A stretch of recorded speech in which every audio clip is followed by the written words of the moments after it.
Good morning, students. Open your English Beehive book.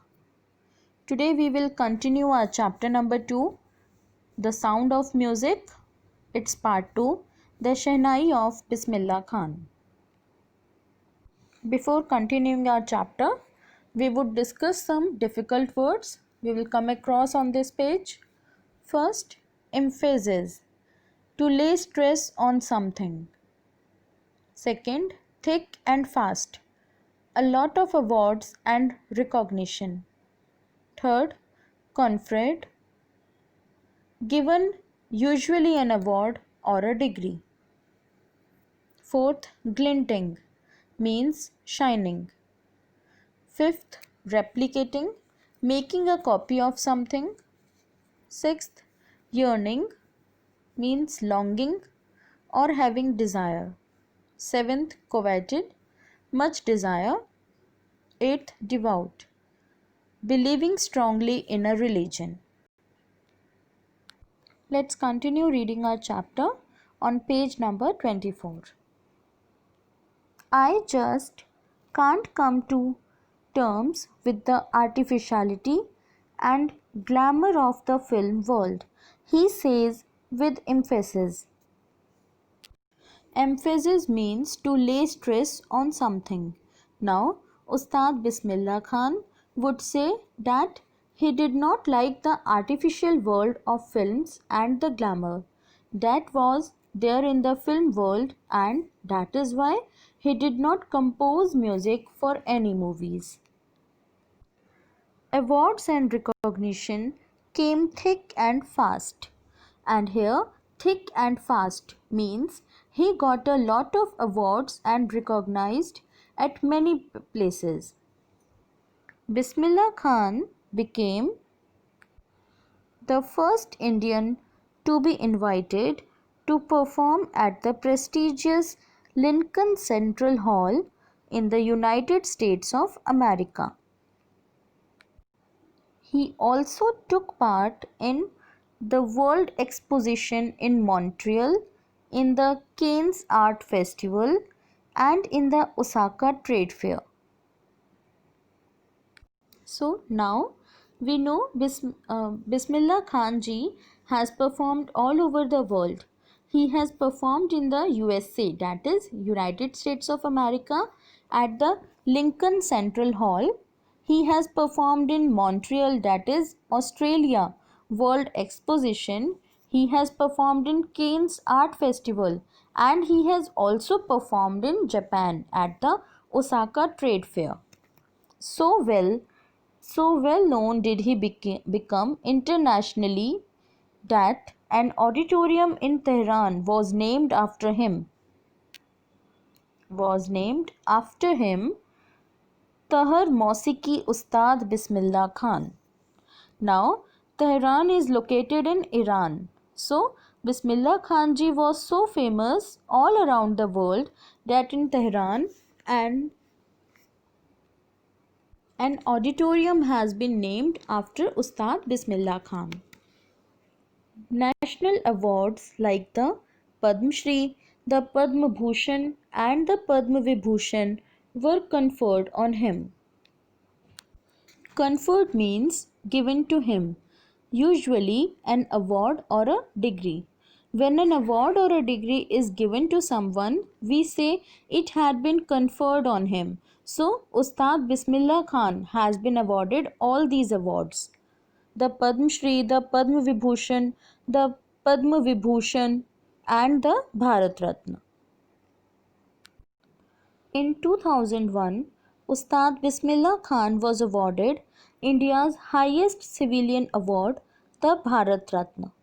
With the coveted award resting on his chest and his eyes glinting with rare happiness, he said, "All I would like to say is teach your children music.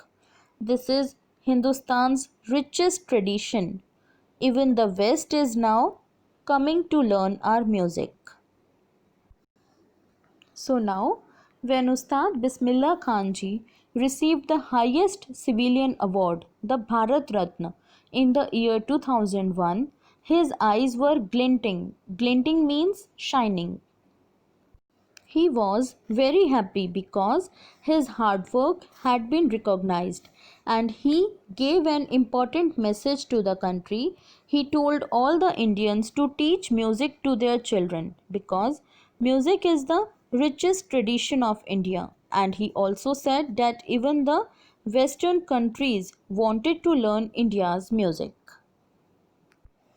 In spite of having traveled all over the world, Khan Sahib, as he fondly called, is exceedingly fond of Banaras and Dumrao, and they remain for him the most wonderful towns of the world. So, although Ustad Bismillah Khan ji had travelled all over the world, he was given so much of respect and recognition, but still Banaras, where he learnt music, and Dumrao, where he was born and brought up, were the two most wonderful towns of the world for him.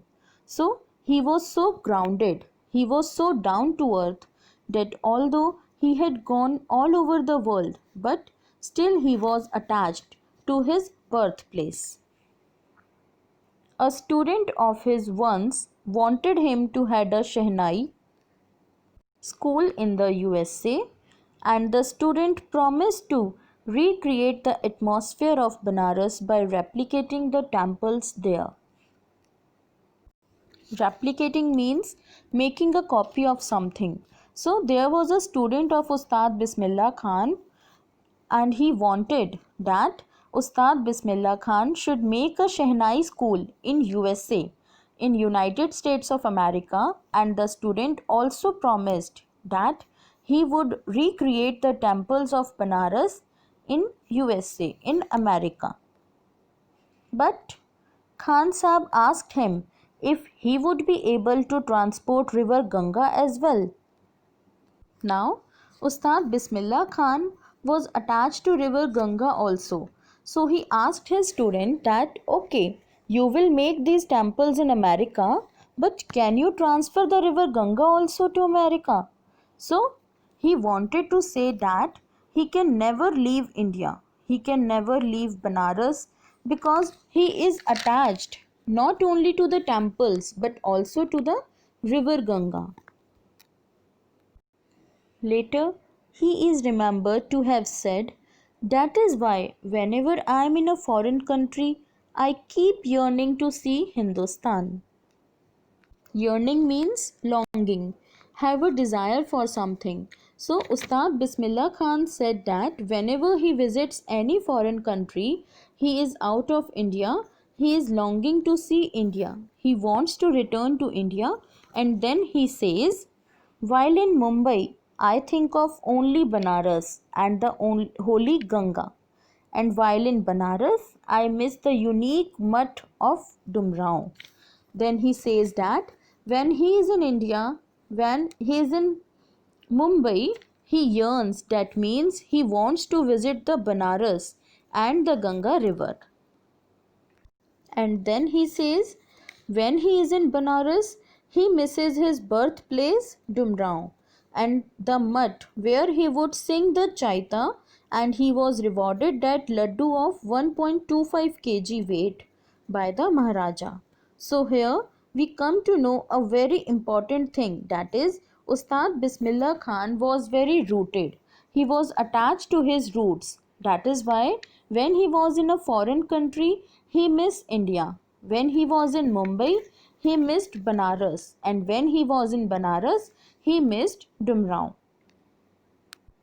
Ustad Bismillah Khan's life is a perfect example of the rich cultural heritage of India, one that effortlessly accepts that a devout Muslim like him can very naturally play the Shehnai every morning at the Kashi Vishwanath temple. Devout means believing strongly in a religion and obeying its laws and following its practices. So here the writer says that Ustad Bismillah Khan is a perfect example of a rich cultural heritage of India.